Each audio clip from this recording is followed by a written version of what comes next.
sebelum mulai, kita akan mengawali dengan pantun terlebih dahulu. Jangan lupa bilang cakep ya teman-teman. Jalan-jalan ke Bukit Bintang, lihat awan sambil ngopi di warung. Mari kita awali presentasi yang menyenangkan tentang kata serapan yang seru dan tidak boring.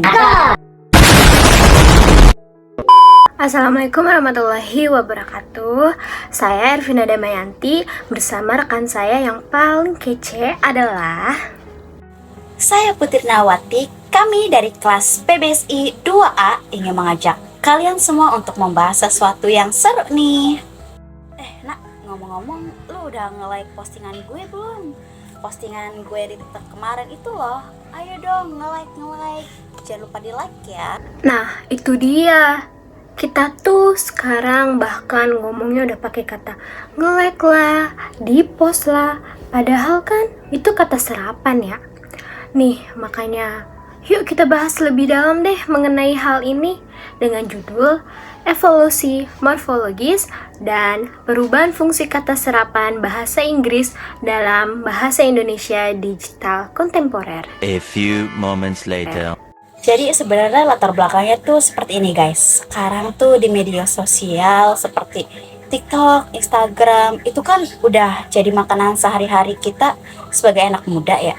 Nah, kita tuh nggak menyadari dari situlah muncul kata serapan seperti nge-like, di-post, yang ternyata itu tuh bentuk kata serapan dari bahasa Inggris loh. Baik, kita masuk ke latar belakang perkembangan teknologi dan komunikasi yang sangat pesat, sebagaimana yang dicatat oleh Rida Laksana 2008, mendorong perubahan besar dalam berbagai aspek kehidupan, termasuk bahasa. Salah satu bentuk nyata perubahan ini terlihat dari penggunaan media sosial oleh generasi muda, terutama TikTok dan Instagram. Dalam platform tersebut, sering ditemukan penggunaan kata-kata dari bahasa Inggris yang telah diserap dan diubah bentuk serta fungsinya dalam bahasa Indonesia seperti nge-like, di-post, atau unfollowan. Proses adaptasi ini menunjukkan bahwa bahasa Indonesia bersifat dinamis dan responsif terhadap perkembangan zaman serta budaya populer global. Pendahuluan, menurut Kristal 2011, fenomena penggunaan kata serapan bahasa Inggris dalam media sosial telah menjadi hal yang umum, khususnya di kalangan anak muda. Kata-kata tersebut tidak hanya diserap tetapi juga dimodifikasi baik dari segi bentuk maupun fungsi. Misalnya, kata kerja dalam bahasa Inggris seperti like diubah menjadi nge-like untuk menunjukkan tindakan aktif di dalam bahasa Indonesia. Penelitian ini dilakukan untuk memahami bagaimana proses perubahan morfologis dan perubahan fungsi kata-kata serapan ini berlangsung dalam koneksi digital yang berkembang pesat.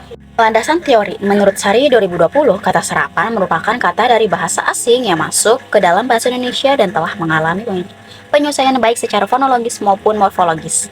Dalam linguistik, perubahan bentuk kata dipelajari dalam cabang morfologi Mesita 2008, sedangkan makna dan perubahan fungsi kata dikaji melalui pendekatan mimetik menurut Husnul 2021. Dalam konteks ini, pemahaman terhadap struktur dan fungsi kata sangat penting untuk melihat bagaimana bahasa mengalami perkembangan dalam penggunaan sehari-hari. Lalu tujuan penelitian ini bertujuan untuk mendeskripsikan bentuk perubahan morfologi seperti dijelaskan dalam penelitian oleh Pratiwi 2022 mengenai kata serapan dalam media sosial. Selain itu, penelitian ini juga bertujuan untuk menganalisis perubahan fungsi kata-kata serapan dalam konteks komunikasi digital anak muda. Lalu, metode penelitian ini menggunakan pendekatan deskriptif kualitatif. Data diperoleh dari unggahan dan komentar pengguna media sosial TikTok dan Instagram yang mengandung kata-kata serapan. Pengumpulan data dilakukan dengan dokumentasi berupa tangkapan layar atau screenshot. Data yang terkumpul kemudian dianalisis berdasarkan teori morfologi dan fungsi kata dalam linguistik. Lalu hasil penelitiannya, berdasarkan hasil pengumpulan data dari 10 unggahan TikTok dan Instagram, ditemukan penggunaan kata serapan seperti nge-like, di-post, like in, nge-tag in, di-komen, dan postingan. Kata-kata tersebut menunjukkan pada morfologis berupa afiksasi yang disesuaikan dengan struktur bahasa Indonesia. Misalnya, kata nge-like diserap menjadi nge-like dengan awalan dengan bentuk kata kerja aktif, sedangkan di-post menunjukkan bentuk pasif dengan awalan di, akhiran an pada like an dan postingan, mengubah kata kerja menjadi kata benda. Menurut Sugono 2011, komunikasi seperti nge-tag in menunjukkan adanya gabungan afiks yang kompleks. Nah, sekarang kita masuk ke data hasilnya. Jadi, kelompok kami itu akan mengambil dari 10 unggahan TikTok dan juga Instagram, di mana dalam temuannya ini kami melihat banyak terdapat kata seperti nge-like, di-post, dan juga like-an. Lucunya kata-kata ini tuh udah seperti bahasa Indonesia sehari-hari, Nah, jadi aku akan memberikan contoh tabel datanya dari hasil penemuan kelompok kami.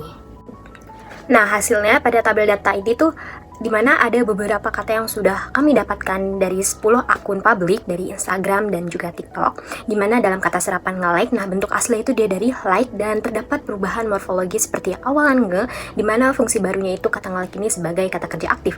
Lalu yang kedua itu ada kata di post, di mana bentuk aslinya itu dia post dan juga perubahan morfologisnya itu diawali dengan kata di dan merupakan kata kerja pasif. Lalu selanjutnya ini ada unfollowan, di mana bentuk aslinya ini unfollow dengan akhiran an dan juga merupakan fungsi baru kata benda. Lalu juga ada kata like-an, di mana bentuk aslinya ini like dan diakhiri dengan kata an yang merupakan kata benda. Lalu juga ada terdapat kata nge-tag in, di mana tag ini dengan awalan nge dan juga akhiran in. Nah, nge-tag in ini fungsi barunya yang merupakan kata kerja aktif. Lalu ada yang seperti sering sekali kita lihat-lihat ini kayak ada di komen, yaitu bentuk aslinya itu dia komen dengan perubahan morfologisnya itu dia awalan di mana fungsi barunya ini kata kerja pasif. Dan tabel yang terakhir ini ada postingan, di mana bentuk aslinya itu dia post dan juga perubahan morfologisnya diakhiri dengan an dan fungsi barunya ini kata benda. Nah, perubahan bentuk dan fungsi kata serapan dalam media sosial ini mencerminkan dinamika bahasa yang sangat dipengaruhi oleh konteks sosial dan juga budaya digital, di mana generasi muda ini berperan sebagai agen perubahan bahasa dengan menciptakan struktur baru melalui afiksasi dan juga pemaknaan ulang kata, di mana penggunaan bentuk nge, di, dan juga an dan dalam gabungan afiks lain yang menunjukkan bahwa kata serapan tidak digunakan secara mentah, melainkan disesuaikan dengan kaidah kebahasaan lokal. Jadi hal ini dia memperkaya kosakata dalam bahasa Indonesia dan memperkuat identitas linguistik anak muda dalam ruang digital, menurut Holmes di tahun 2023 dan juga Kristal di tahun 2011. Nah, seperti pada contoh dari screenshot yang telah kami dapatkan, seperti dari sumber TikTok, seperti caption yang nge-like dan di-post dan juga lain-lain. Nah, contoh konkret dari data lapangan yang tadi sudah kelompok kami dapatkan, seperti yang diungkapkan oleh Fitria di tahun 2021, antara lain penggunaan kata seperti nge-like pada caption TikTok seperti kata, makasih ya udah sering nge-like. Jadi itu seperti menunjukkan perubahan bentuk kata kerja aktif dalam bentuk informal. Nah, struktur ini tuh dia mencerminkan adaptasi morfologis terhadap kata kerja bahasa Inggris dalam konteks penggunaan sehari-hari. Sementara itu di Instagram ditemukan kalimat seperti jadi cewek mau di-post atau enggak der, yang mengandung kata di-post sebagai bentuk pasif dari kata post. Nah, penggunaan ini menunjukkan bahwa afiksasi pasif dalam bahasa Indonesia diterapkan pada kosakata serapan dalam konteks komunikasi digital informal, menurut Yulis Astri dan Lestari di tahun 2020. Nah, jadi kesimpulan pada penelitian ini bahwa kata serapan dari bahasa Inggris mengalami evolusi morfologis dan perubahan fungsi dalam komunikasi media sosial. Perubahan ini terjadi melalui proses afiksasi yang disesuaikan dengan pola bahasa Indonesia dan digunakan dalam berbagai konteks informal, di mana menurut Warsita di tahun 2020 menyarankan agar penelitian serupa dilakukan dengan cangkupan data yang lebih luas serta mempertimbangkan implikasinya dalam pengajaran bahasa Indonesia. Hal ini juga sejalan dengan temuannya pada artikel Yusuf dan juga Lestari di tahun 2021 mengenai dinamika bahasa gaul di media sosial. Jadi bisa kita simpulkan lagi lebih rinci bahwa kata serapan itu tidak hanya mengenai diambil dari mentah-mentah, namun juga dimodifikasi, mulai dari bentuk, fungsi, hingga maknanya pun ikut berubah. Nah, bahasa kita tuh sangat adaptif banget ya. Nah, pokoknya ya guys, kalau kalian nemu kata kayak kata sarapan tadi seperti nge-tag in atau unfollowan, ingat ya, itu tuh bukan bahasa alien, tapi bagian dari perkembangan bahasa digital. Nah, telah selesai penjelasan dari kelompok kami, dan jangan lupa sehabis nonton video ini silahkan di komen, di share, dan di like.